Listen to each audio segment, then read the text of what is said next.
Hello, I am the narrator. Before this episode begins, George will be talking about a creature nicknamed after fire, which lives underwater. Without further ado, let the show begin. Good morning, everybody. My name is George. And today we're going to be learning about the fireworm. Information about the animal and what it looks like. Yeah, the fireworm. Oh boy, oh boy. So, there's one thing you need to know. Many things you need to know. But the first thing is, it has a wide range of depth it can survive in. From 130 feet down under, all the way up to the surface of the water. Also, according to Natal Beale, the fireworm can also live in pretty wide range of temperature, from 66 to 83 degrees Fahrenheit. Now, just like the Hawaiian bobtail squid you see here, the fireworm spends most of its days under rocks. Now, if you take a look at the fireworm, you can see that, like, another thing that is kind of similar to the Hawaiian bobtail squid is that it is small. It's quite small. It's like about 6 inches, give or take. Where they live, how long they live, and how do they get their food? Well, looky here. I have another quote right off the bat. First one. Here we go. Quote, can be found throughout the Caribbean, the tropical western Atlantic, and near some islands such as Ascension Islands in the middle Atlantic. End quote. Now, the way they get their food is very fascinating, so keep up. So whenever, say, the fireworms are hungry...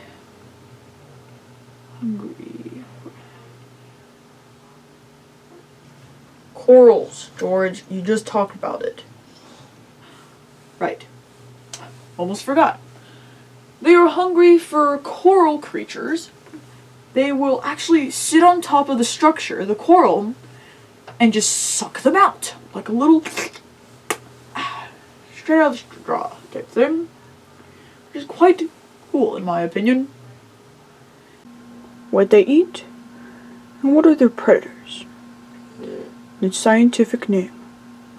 Okay, so, in my opinion, again, this is something that is very fascinating for me, and kind of a new one. The fireworm actually eats the coral. I'm not talking like the shell and whatnot. No.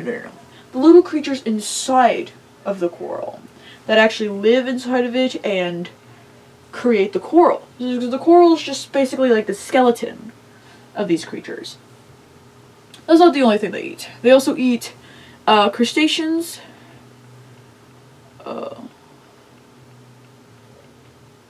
anemone. Right, thank you. And anemones. The fireworm's scientific name...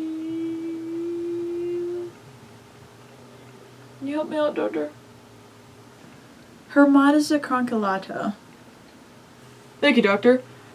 Hermagula acroculata. Its mating habits and some random facts. Like the lightning bugs, if you've ever seen in your childhood, which, like, glow around and blink and fly around, very fun to catch. The fireworms kind of do the same thing, especially the males. Quote, when buried, fireworms come to the surface to mate. The females start to emanate a greenish, phosphorescent glow.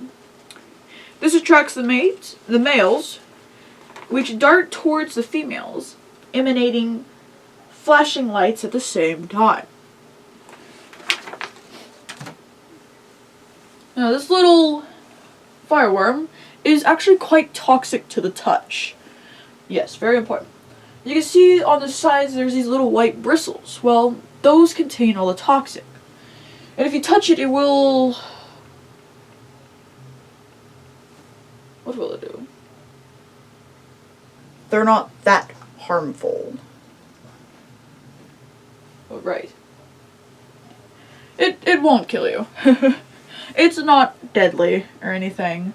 But the reason why it's called a fireworm is because it makes you feel like you're on fire. Like your touch and you feel like you're burning, as well as it can make you very sick to your stomach. And with that, I leave the video kind of short because of the lack of information. But if you are fascinated by the fireworm, there are links in the description that go more into detail about all of the information we found about it. If you've enjoyed, please leave a like, subscribe, and have a nice day. Good night. There might be a blooper, I'm not sure. I'm only here to do business. Thankfully, I only have to pronounce that once. Ooh, Nelly, was that weird? Hakalia tata. Tekaka. Okay. This is the end of the video, end of the video, end of the video. Pew pew.